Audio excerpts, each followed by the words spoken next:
গত 25শে ডিসেম্বর অর্থাৎ রবিবার আমরা চলে গেছিলাম একটা নতুন রেস্টুরেন্ট ওপেন হচ্ছে আমাদের সামনেই সিঙ্গুরের বলরামবাটিতে।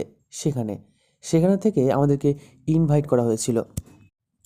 দোকানের সামনে গিয়েই দেখি দোকানটাকে অসাধারণভাবে সাজানো হয়েছে। ঢোকার সময়তেই দেখতে পেলাম দোকানের সামনে আজকের জন্য কফি স্টল করা হয়েছে, কারণ আজকে ওদের দোকান ওপেনিং, তাই ওরা সবাইকে কফি খাওয়াচ্ছে। দোকানে ঢুকেই সোজা চলে গেলাম কিচেনের ভেতরে। কিচেনে ভাজা হচ্ছিল গরম গরম চিকেন পকোড়া। আর চিকেনের সাইজগুলো তোমরা একবার দেখে নাও, খুব বড় বড় বোনলেস চিকেনের পিস, তাও আবার হালকা কোটিং দিয়ে ভাজা হচ্ছিল চিকেন পকোড়াগুলি। আর এই দেখুন, এনাদের চিকেন চাপের এক একটা সাইজ প্রায় 110 থেকে 120 গ্রামের মতো, আর দাম মাত্র 50 টাকা। তারপর এখানে চাউমিন ভাজা হচ্ছিল। আমি ভাবলাম এটা হয়তো বাড়ির কোনো